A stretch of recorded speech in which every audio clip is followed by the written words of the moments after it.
Hello अस्सलाम वालेकुम। आज मैं बनाऊंगी तंदूरी चिकन। तंदूरी चिकन जो कि बिना अवन या बिना तंदूर के हम घर पर बनाएंगे और झटपट तरीक़ों से। तंदूरी चिकन को स्पाइसी और जूसी बनाने के लिए हमें 2 मैरिनेशन की ज़रूरत पड़ती है। जो भी वक्त लगता है इस मैरिनेशन में ही वक्त लगता है, वरना ये रेसिपी बहुत जल्दी ही बनकर तैयार हो जाता है। तो आइए देखते हैं तंदूरी चिकन किस तरह से घर पर हम बनाते हैं बिना तंदूर के। आपसे रिक्वेस्ट है कि मेरे चैनल को लाइक और सब्सक्राइब कर लें, जिससे कि मेरी सारी रेसिपीज़ आप तक पहुंचती रहे। तो तंदूरी चिकन बनाने के लिए मैंने यहाँ पे 1 किलो के लगभग लेग पीसेस लिए हैं। एज़ यूज़ुअल इसे हम कट लगा लेंगे और डीप कट लगाएंगे, जिससे जो भी मैरिनेशन का मसाला है वो अंदर तक चला जाए। सारे के सारे लेग पीसेस में हम डीप कट लगाएंगे और एक लेग पीस में कम से कम 4 कट्स लगाएंगे, 2 आगे 2 पीछे, जिससे कि कोई भी भाग इसका बिना मसाला के ना रहे। मैंने भी यही किया है। सारे लेग पीसेस में मैंने डीप कट लगा लिए हैं। अब बारी है इसके फर्स्ट मैरिनेशन की। एक अलग बाउल में हम सारे लेग पीसेस को डालेंगे। मैंने यहाँ पर हरी मिर्च और अदरक लहसुन के पेस्ट को एक साथ पीस कर डाला है। 1 किलो चिकन में कम से कम 1 नींबू का रस हम डालेंगे। 1 चम्मच हल्दी, 1 चम्मच नमक, 1 टेबलस्पून के लगभग दही डालेंगे, कश्मीरी लाल मिर्च, और इन सारे मसालों को मिलाकर हम रख देंगे। दूसरे मैरिनेशन के लिए कम से कम हाफ कप हमें दही चाहिए, हाफ टी स्पून गोल मिर्च पाउडर, 1 टीस्पून गरम मसाला, 1 टीस्पून धनिया पाउडर, 1 टीस्पून जीरा पाउडर, हल्दी, 2 से 3 हरी मिर्च पीस कर, 1 टीस्पून भरकर कश्मीरी लाल मिर्च और 1 टेबलस्पून के लगभग एडिबल ऑयल यानी कि खाने वाला ऑयल हम डालेंगे। पहले मैरिनेशन में हमने नमक डाला था, इसलिए नमक हम डालेंगे एक अंदाज से, और कसूरी मेथी को हम क्रश करके डाल देंगे। ये टेस्ट को बहुत ही एनहांस करता है। इन सारे मसालों को एक साथ मिला लेना है अच्छी तरह से। इस मसाले में हमने दही डाला है, तो दही के साथ मसालों को अच्छी तरह से फेंट लेना है, जिससे कि दही का लम्स ना रहे। मसाले मिला लें और अगर ज़रूरत महसूस हो तो आप चाहें तो इसमें फूड कलर भी ऐड कर सकते हैं। मैंने यहाँ पर सैफ़रन फूड कलर ऐड किया है और ये ऑप्शनल है। अब इसमें हम पहले से मैरिनेट किए हुए चिकन के पीसेस को डाल देंगे और इसे कम से कम आधा घंटा या 1 घंटा मैरिनेट होने के लिए छोड़ देंगे।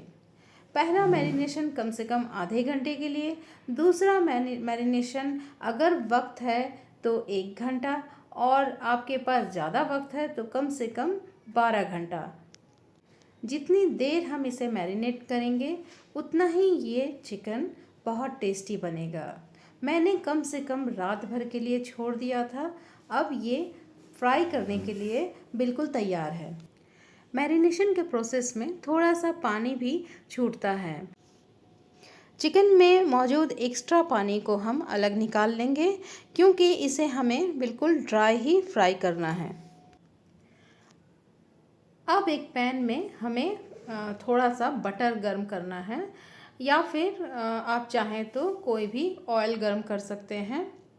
बटर को अच्छी तरह से धीमी आंच पे गर्म करना है और मैरिनेट किए हुए चिकन को हम एक एक करके इस बटर के ऊपर डाल देंगे। इस स्टेज पर चिकन को हमें धीमी आंच पे बिल्कुल पकाते रहना है और इसे चलाना बिल्कुल भी नहीं है। चिकन को हम जितना डिस्टर्ब करेंगे उतना ही इसका मसाला निकलता जाएगा, इसीलिए इसे बिना हिलाए धीमी आंच पे पकाना है। और बीच बीच में मैरिनेशन के मसाले जो भी बचे हुए हैं, अगर एक्स्ट्रा हैं तो उसके ऊपर से ग्रीस कर देना है।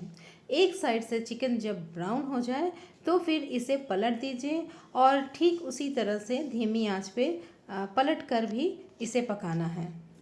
इसके जूसी फ्लेवर को बरकरार रखने के लिए बीच बीच में आप इसे बटर से ग्रीस कर सकते हैं या फिर घी लगा सकते हैं। चिकन को बीच बीच में उलट पुलट करते रहना है जिससे कि ये दोनों तरफ से अच्छी तरह से पक जाए और इसके मसाले पैन में सटे नहीं। चिकन में हमें ब्राउन मार्क्स की ज़रूरत है और जब वो मार्क्स आ जाएं इसमें तो इसे पैन से हटा दीजिए। देखिए यहाँ पर जिस तरह के मार्क्स बने हैं इस तरह के मार्क्स हमें चाहिए, लेकिन धीमी धीमी आंच पर। अगर तेज़ आंच पर इसे हम सेकेंगे तो ये ऊपर से काले हो जाएंगे या फिर जल जाएंगे और अंदर से कच्चे रहेंगे। इसीलिए इसे बिल्कुल धीमी आंच पर ही तैयार करना है। हमारे चिकन यहाँ पर बिल्कुल तैयार है। अब इसे हम पैन से हटाएंगे। चिकन के दूसरे बैच को भी इसी तरह से पैन में घी गर्म करना है और धीमी आंच पे पकाते जाना है। पैन को हम साफ़ करके डालेंगे, वरना जो पहले के मसाले हैं वो चिकन के साथ जलने लगते हैं। ठीक उसी प्रोसेस से हम इसे धीमी धीमी आंच पर पकाएंगे और इसे धीमी आंच पे ही इसमें ब्राउन मार्क्स आने तक पकाते रहना है। हमारे चिकन का दूसरा बैच भी तैयार है। अब एक लास्ट स्टेप है जो कि बहुत ही इम्पोर्टेंट है तंदूरी चिकन के लिए। चिकन तंदूरी में स्मोकी फ्लेवर लाने के लिए इसे हम डायरेक्ट फ्लेम पे थोड़ा सा भूनेंगे। सारे लेग पीसेस को डायरेक्ट आग में हमें इसी तरह से भून लेना है। अब ये जाकर परफेक्ट तंदूरी चिकन तैयार हुआ है। आग में भून लेने से इसका एक तंदूर में बनने वाले तंदूरी चिकन वाला लुक आ जाता है। एक एक करके सारे चिकन के लेग पीसेस को मैंने इस तरह डायरेक्ट आग में भून लिया है। तो ये है हमारे तंदूरी चिकन का फाइनल लुक। आप भी इस रेसिपी को ट्राई करें घर पर और यकीनन ये बहुत ही टेस्टी बनता है। आप भी इसे बनाकर खाएं, आपको पसंद आएगा। मैं इसे तोड़ कर दिखाती हूँ। देखिए अंदर से भी ये बिल्कुल पक चुका है और बहुत ही जूसी बना है। मेरी ये रेसिपी आपको कैसी लगी मुझे ज़रूर बताएं। मिलते हैं अगले जायके के साथ। अल्लाह हाफिज़।